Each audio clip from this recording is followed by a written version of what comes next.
Bom dia, meus jovens do oitavo ano. Aqui quem fala é o professor Pedro. E o Líder em Mim Grandes Coisas acontece aqui apresenta Nem Eu, Nem Você. Trabalharemos hoje o lema Perde-Perde. Vamos à nossa vinheta.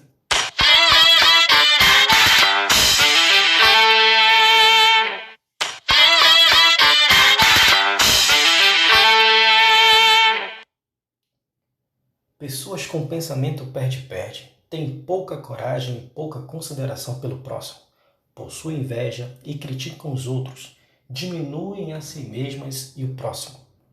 Vejamos agora, por exemplo, estas frases que caracterizam muito bem este tipo de comportamento e pensamento. Quero que você perca, ainda que isso me prejudique. Se eu cair, você cai também. Se eu afundar, vou levar você comigo. Se eu não puder vencer, você também não poderá. Vamos analisar agora as características desse tipo de pensamento e comportamento perde-perde. Tem a mentalidade de pessoas altamente dependentes.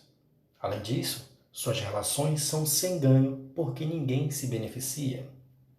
Seu pensamento é resultado de um longo processo de ganha-perde e preferem se vingar do que perdoar. Vamos conhecer agora os 3 indicadores que apontam para um comportamento perde-perde. Nesse caso aí, vamos colocar em evidência a palavra egoísmo. E vamos colocar também como sendo o encontro de duas pessoas com pensamento ganha-perde. E além disso, é a união dessas mesmas duas pessoas que são egoístas, interagem e tentam passar por cima do outro. Ou seja, são extremamente individualistas. Um outro tipo de indicador que aponta para esse tipo de comportamento seria a palavra vingança. E aí nós temos a necessidade de causar a dor no outro, procurando curar as próprias feridas. Quem busca a vingança deseja forçar o outro lado a passar pelo mesmo que passou e garantir que determinada ação nunca mais se repita. E um terceiro tipo de indicador seria justamente aí a palavra guerra. E aí nós temos a mentalidade do conflito.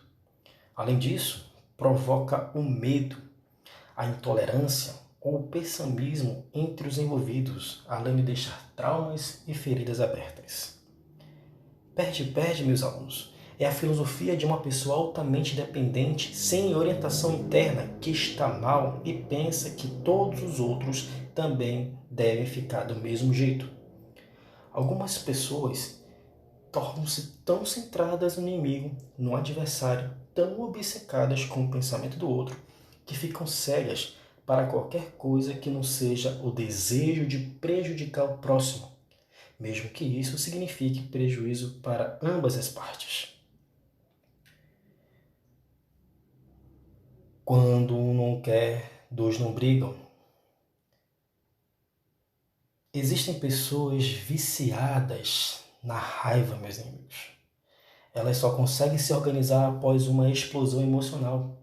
Em uma sociedade competitiva como a nossa, os raivosos são vistos como fortes e os deprimidos como fracos. Pessoas com esse tipo de comportamento perde-perde geralmente são negativistas, onde um acha que irá perder e por isso o outro também deve perder. Nesse caso, então, vamos verificar quais seriam, então, as formas de nós nos ajudarmos diante de situações com esse tipo de comportamento perde-perde. Façamos esses seguintes exercícios. O primeiro seria a da autoconsciência. Procure compreender as suas próprias emoções e o seu impacto no seu dia a dia, no seu cotidiano, observando seus pensamentos e as suas ações. Além disso, vamos verificar a nossa consciência. Em um sentido moral, é uma habilidade, uma capacidade, uma intuição ou um julgamento do intelecto que diferencia o certo do errado. Também aí nós temos a imaginação, extremamente necessária para a conquista de objetivos em qualquer âmbito de nossas vidas. E por último, nós temos aí a força de vontade, que é a capacidade do esforço de um ser humano para cumprir com um plano de ação em consequência de um objetivo. É a base da liberdade, pois mostra a capacidade do ser humano em poder escolher diferentes opções. E aí nós temos então, para fecharmos essa lição 7, mais uma frase de reflexão.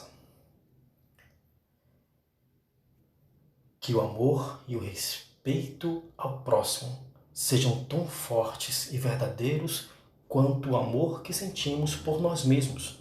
Aquilo que transmitimos nada mais é do que o reflexo daquilo que existe dentro de nós.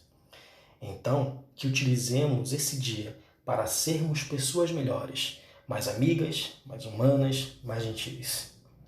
Yara Tries, pensadora contemporânea. Bom, meus amados, então trabalhamos com a lição 7, pensamento perde-perde. E claro, como é de costume, nós temos no final dessa lição um roteiro de estudo. Então depois vocês deem uma pausa, verifiquem qual é a paginação e principalmente as ferramentas da qual vocês irão entregar e a data, prazo para a entrega dessa atividade. Desde já, eu dedico a todos vocês um forte abraço, saudades e um bom estudo. Até a próxima, meninos, se assim Deus permitir. Fui!